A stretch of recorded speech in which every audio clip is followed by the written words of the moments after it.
Bonjour, dans cette vidéo, on va essayer de voir la finale internationale des échecs et la première finale même de 1851 entre l'anglais Wiville et le polonais Anderson. Wiville a les blancs et à partir de là, je vous conseille d'essayer de la voir et la revoir pour essayer de prendre un petit peu quelques leçons.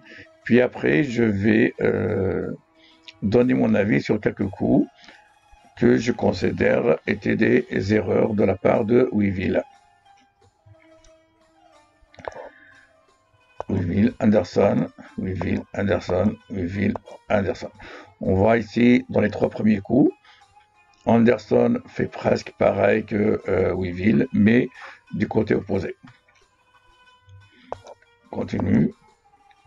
Et là, du moment où je vois un adversaire qui menace un cavalier avec un fou, je suppose directement que cet adversaire-là, donc ici Anderson, il aime bien jouer avec les cavaliers et non avec les fous. Ça veut dire qu'il a peur des cavaliers. Ce qu'on va essayer de voir juste après. Regardez, échec. Donc il avait le moyen de prendre avec le cavalier, mais il n'a pas voulu. Il a refusé de faire l'échange.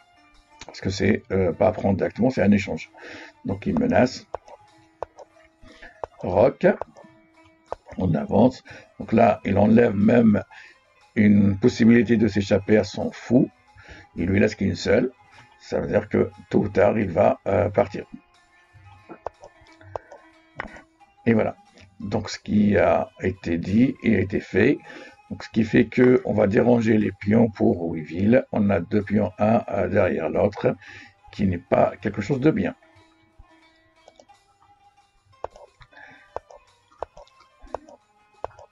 Pour le moment, rien de spécial. Le cavalier va essayer d'avancer, mais comme j'ai dit, Anderson, il ne supporte pas les cavaliers, donc il le menace, il lui demande de retourner en arrière. Et voilà. Donc là, je considère aussi qu'on a une erreur. Du moment où mon adversaire a pris un cavalier, donc j'essaye de récupérer moi aussi un autre cavalier, mais il l'a pas récupéré. Il devrait normalement prendre ce cavalier-là pour ne pas lui laisser le choix. Il avance. Là aussi, donc, j'ai avancé, donc j'ai un pion ici. Il fallait que je continue ma menace. Bon, c'est pas bien parce que je vais avoir trois pions d'un seul coup. Dans ce cas-là, il faut avancer.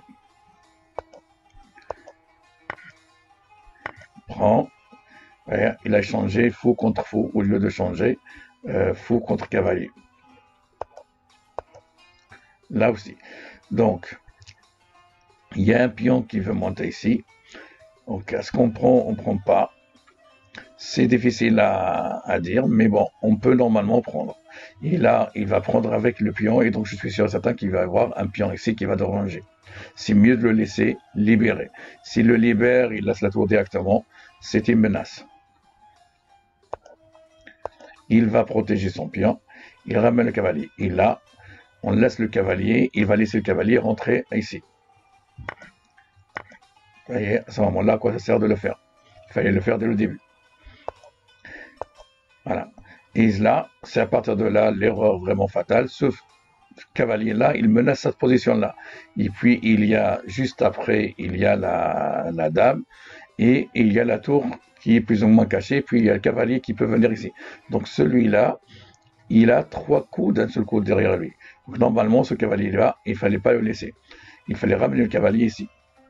Mais, Wiville, qu'est-ce qu'il va faire? Il va faire sortir, il va faire avancer encore un pion, mais pour rien. Donc ce qu'il va faire, il laisse la dame rentrer. Voyez, donc elle avance encore pour s'approcher bien des pions. Et puis il y a ce pion-là qui est gratuit, mais il ne le prend pas. Voilà. Il avance le roi. Pourquoi il a avancé le roi? Je ne vois pas. Il n'y avait aucune menace. Seulement pour protéger ce pion-là, mais non. Il fallait normalement jouer vraiment ce cavalier ici.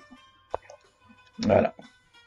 Il a peur pour le cavalier, alors que pour le moment, le cavalier, il n'est pas vraiment menacé. Il peut toujours s'échapper. Et donc, au lieu de le ramener ici pour attaquer lui aussi ce cavalier-là, Non, il va le ramener ici. Et là, ce qu'on appelle le sacrifice. Regardez, voilà, échec, mais en même temps, sacrifice. Je donne ma tour, mais qu'est-ce que je cache derrière? Voilà, échec.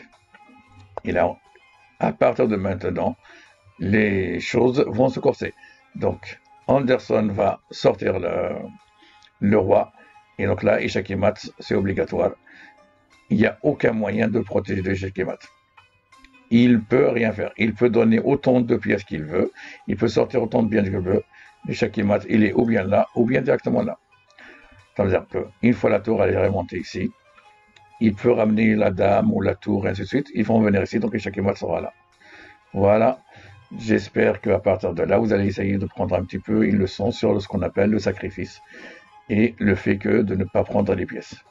Il y a des fois où il faut vraiment ne pas laisser les pièces trop s'accumuler du même côté, surtout les pièces de votre adversaire. Merci, à la prochaine.